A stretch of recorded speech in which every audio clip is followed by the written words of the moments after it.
Hi guys, કેમ છો બધા? આજે એક નવી જ વાત લઈને તમારી સામે આવી છું. આપણે ખબર છે બહુ જ બધા એવા વિડીયોઝ તમે જોતા હશો કે ભાઈ કઈ રીતે પાસ થવું, કઈ બુક્સ વાંચવી, શું કરવું, રાઈટ? આજે આપણે વિડીયોમાં વાત કરવાના છે શું ના કરવું. ઓકે, સો જો તમે જીપીએસસીની એક્ઝામ આપો છો કે પછી એસટીઆઈને ટાર્ગેટ કરો છો કે પછી જો ડીવાયએસઓ ડિક્લેર થાય તો એ એક્ઝામ આપો છો કે પછી અન્ય કોઈ પણ એક્ઝામ આપો છો, બરાબર? આમાં બિન સચિવાલય આવી ગઈ, તલાટી આવી ગઈ, એવરી એક્ઝામ તમે જે પણ જીપીએસસી દ્વારા લેવાતી એક્ઝામ્સ આપો છો, ભાઈ એમાં મિસ્ટેક શું થાય છે? સો આજે આપણે ડિસ્કસ કરવાના છીએ ટોપ 5 મિસ્ટેક્સ, એટલે કે ભૂલો. ભાઈ કઈ કઈ ભૂલો કરીએ છીએ આપણે એઝ એસ્પિરન્ટ. હવે હું કેમ આ ટોપિક પર વાત કરી રહી છું? બીકોઝ હું પણ એસ્પિરન્ટ રહી ચૂકી છું. તમને બધાને ખબર છે, મેં 4 વાર જીપીએસસીનું ફોર્મ ભર્યું છે, 4 વાર ઇન્ટરવ્યૂ આપ્યું છે. પહેલી 2 વખત રેન્ક નથી આવ્યો, third time 66 rank, fourth time 9th rank. અને 7 વર્ષથી ભણાવું છું, તો બહુ જ બધા સ્ટુડન્ટ સાથે મારું ઇન્ટરેક્શન થતું હોય.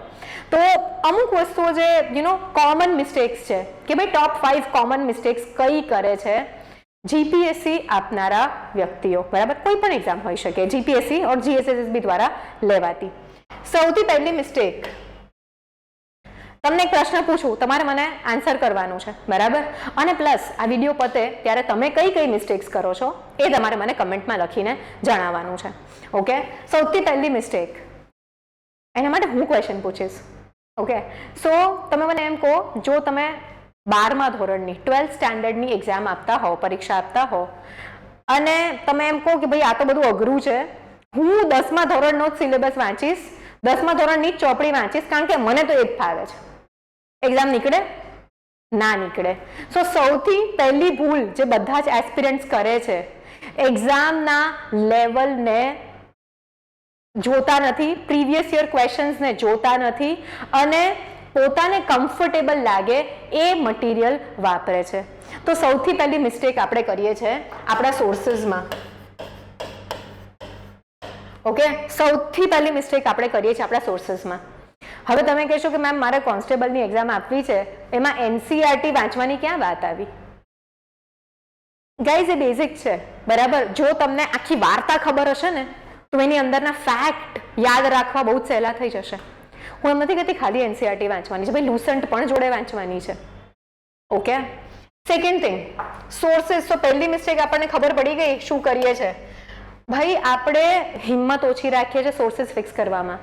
આ સૌથી બેઝિક વસ્તુ છે.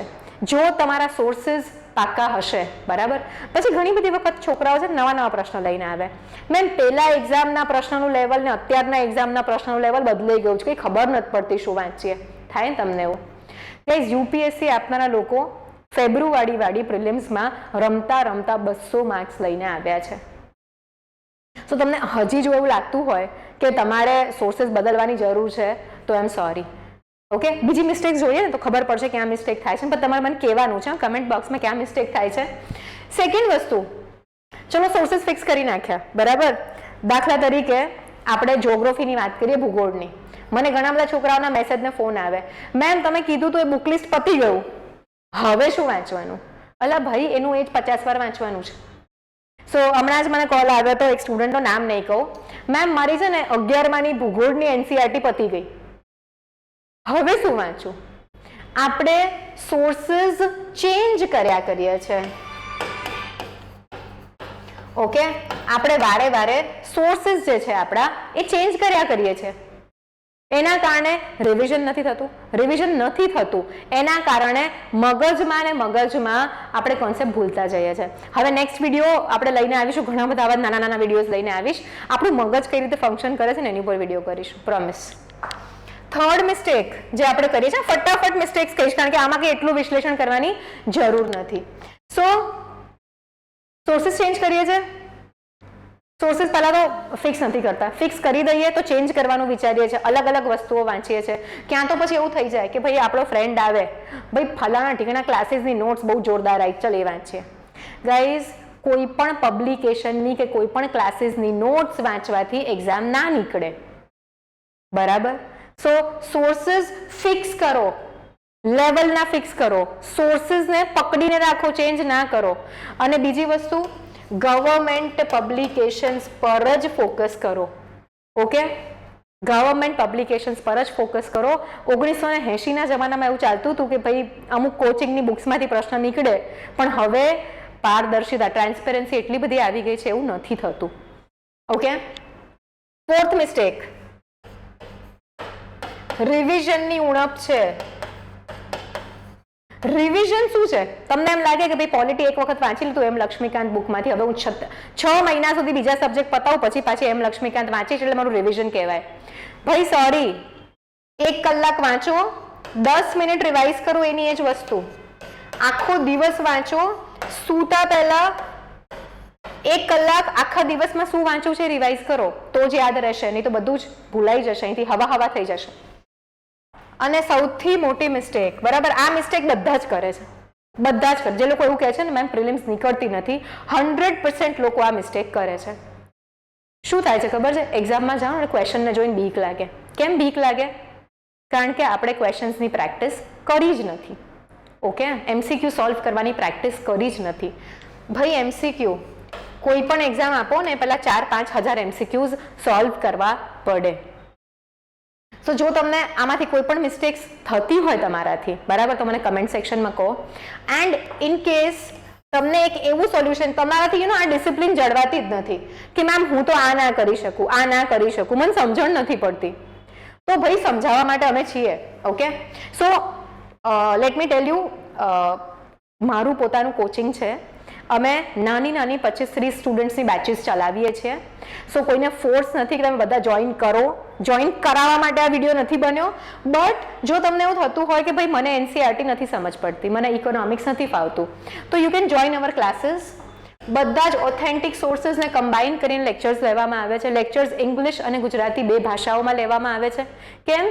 આ કોઈ પણ એક્ઝામ આપશો ને ગાઈઝ, તો ઇંગ્લિશનું એક પેપર લખવાનું આવશે અને ગુજરાતીનું એક પેપર લખાવાનું આવશે, જે મેરિટમાં ગણાય છે. બરાબર, તમને એટલા સોર્સિસ ફિક્સ કરી આપીશું, એવી રિવિઝન નોટ્સ આપીશું કે તમારા આ ચારેય પ્રોબ્લેમ ફિક્સ થઈ જશે. ઓલ્સો ક્લાસમાં દરેક ટોપિક પતે પછી એ ટોપિકના પ્રીવિયસ યર ક્વેશ્ચન સોલ્વ કરીએ છીએ, ડિસ્કસ કરીએ છીએ, અને ટોપિક પતે એટલે વર્કશીટ પણ આપીએ છીએ જે તમારે સોલ્વ કરવાની રહેશે. સો જો આ બધી જ મિસ્ટેક્સ તમે જાતે સુધારી શકતા હોવ તો સેલ્ફ સ્ટડી કરી જ શકાય છે. સો મેં સેલ્ફ સ્ટડી કર્યું છે, 4 અટેમ્પ્ટ આપ્યા છે, ચોથા અટેમ્પ્ટમાં 9th રેન્ક આવ્યો છે. મેં કોઈ દિવસ કોચિંગ જોઈન નથી કર્યું, બટ સમવેર આઈ ફીલ કે જો મને પ્રોપર ગાઈડન્સ પહેલા અટેમ્પ્ટમાં મળ્યું હોત ને, તો કદાચ પહેલા અટેમ્પ્ટમાં જ હું ડેપ્યુટી કલેક્ટરમાં સિલેક્ટ થઈ ગઈ હોત. ઓકે, આ મારો પર્સનલ ઓપિનિયન છે. કોચિંગ લીધા વગર મેં પાસ કરી છે, તમે પણ કરી શકો છો. બટ ઇન કેસ તમને એવું લાગતું હોય કે ગાઈડન્સની જરૂર છે, તો we have a batch. Online batch છે, ઓફલાઈન બેચ પણ છે. 7011902060 આ અમારો નંબર છે, તમે અમને કોલ કરી શકો છો. આ વિડીયોની નીચે એક લિંક છે જેમાં તમે ફોર્મ ભરી શકો છો. 15 તારીખથી નવી બેચ ચાલુ થાય છે. એનો ડેમો જો તમને અટેન્ડ કરવો હોય કે ભાઈ કઈ રીતે આ સિલેબસ ચાલે છે, કઈ રીતે આ લોકો કામ કરે છે, તો આ તમે ડેમો પણ અટેન્ડ કરી શકો છો. નીચે જે લિંક આપી છે ડિસ્ક્રિપ્શન બોક્સમાં, એમાં ક્લિક કરીને. ગાઈઝ, આજે આટલું જ. ફટાફટ જલ્દી આવું છું. અને હવે એક નવી સિરીઝ ચાલુ કરવા જઈ રહ્યા છે આપણે, જેમાં નાના વિડીયોઝ આવશે કરંટ અફેર્સના ટોપિક્સના. Thank you very much guys, મળીએ ફટાફટ.